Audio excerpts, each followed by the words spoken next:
അതേ കൂട്ടുകാരെ, ഇന്ന് ടേസ്റ്റോടെ എളുപ്പത്തിൽ നമുക്ക് ടൊമാറ്റോ റൈസ് ഉണ്ടാക്കാം. അപ്പോൾ ചെറിയ അടപ്പിന് 1.5 കപ്പ് അരി എടുത്തിട്ടുണ്ട്. അപ്പോൾ ഒരു ബേ ലീഫ് എടുത്തിട്ടുണ്ട്, ഒരു ചെറിയ കഷ്ണം കറുകപ്പട്ടയും 3 കഷ്ണം ഗ്രാമ്പൂ ഇട്ടിട്ട് ആവശ്യത്തിന് വെള്ളവും വെച്ച് ഉപ്പും ഇട്ട് നമ്മൾ 1 സ്പൂൺ വെളിച്ചെണ്ണയാണ് ഒഴിച്ചേക്കുന്നത് കേട്ടോ. എന്നിട്ട് നമ്മൾ അടുപ്പിൽ വെച്ച് അത് വേവിക്കാനായിട്ട് വെച്ചിട്ടുണ്ട്. അപ്പം ഈ അരി ഒരു പകുതി വേവ് വെന്താൽ മതി കേട്ടോ. അങ്ങനെ നമ്മുടെ അരി വെന്തിട്ടുണ്ട്. അത് ഊറ്റി ഒരു പാത്രത്തിലോട്ട് വെച്ചിട്ട് 2 തക്കാളി, ഒരു പച്ചമുളക്, കുറച്ച് കറിവേപ്പില, 3 ചെറിയ സവാളയും കൂടെ എടുത്തിട്ടുണ്ട് കേട്ടോ. എന്നിട്ട് നമ്മളിനി എണ്ണ തന്നെ, അതായത് വെളിച്ചെണ്ണ തന്നെയാണ് ഒഴിക്കുന്നത്. അതിലേക്ക് ഒരു ചെറിയ കഷ്ണം ബട്ടർ ഇട്ടിട്ടുണ്ട്. അത് ബട്ടർ ഇല്ലെങ്കിൽ നെയ്യ് ഒഴിച്ചാലും മതി.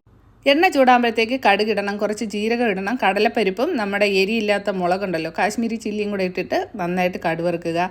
അതിനുശേഷം അരിഞ്ഞു വെച്ചേക്കുന്ന ഉള്ളിയിട്ട് വഴറ്റുക. പിന്നെ കറിവേപ്പിലയും മുളകും ഇതിലേക്ക് ഇട്ടിട്ട് നന്നായിട്ടൊന്ന് വഴറ്റിയെടുക്കണം.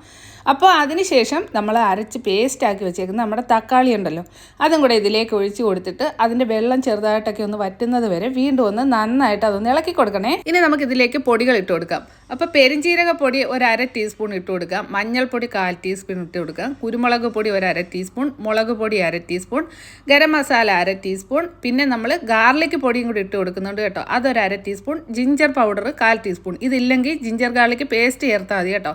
പിന്നെ കായപ്പൊടിയും കൂടെ ഇതിൻ്റെ കൂടെ ചേർക്കണം, ഒരു 1/2 ടീസ്പൂൺ കായപ്പൊടി. ഞാനത് കായപ്പൊടി ഇപ്പോൾ ഇടാൻ മറന്നുപോയി, പിന്നെ ലാസ്റ്റിൽ ഞാനത് ഇടുന്നുണ്ട് കേട്ടോ. എന്നിട്ട് ആവശ്യത്തിന് ഉപ്പും കൂടെ ഇട്ടിട്ട് ഇത് വീണ്ടും നന്നായിട്ട് ഒന്ന് ഇളക്കി കൊടുക്കണം. ഇനി നമ്മൾ വേവിച്ച് വെച്ചേക്കുന്ന നമ്മുടെ ചോറും കൂടെ ഇതിലേക്ക് ഇട്ട് കൊടുക്കുക. ഞാൻ ഈ ജീരകശാല റൈസാണ് എടുത്തേക്കുന്നത് കേട്ടോ. അപ്പം അതും കൂടെ ഇട്ട് നന്നായിട്ട് ഒന്ന് ഇളക്കി കൊടുത്തിട്ട് ഇതെല്ലാം കൂടെ ഒരിടത്തോട്ടൊന്ന് പൊത്തി വെച്ചതിന് ശേഷം ഒരു 5 മിനിറ്റ് കണ്ടോ, ഞാൻ കായിടാൻ മറന്നു കേട്ടോ. 5 മിനിറ്റ് നമ്മൾ ചെറിയ തീയിൽ ഒന്ന് വേവിച്ചെടുക്കണം. അപ്പോൾ അടിപൊളി സ്വാദേറിയ ടൊമാറ്റോ റൈസ് ഇവിടെ റെഡിയായി.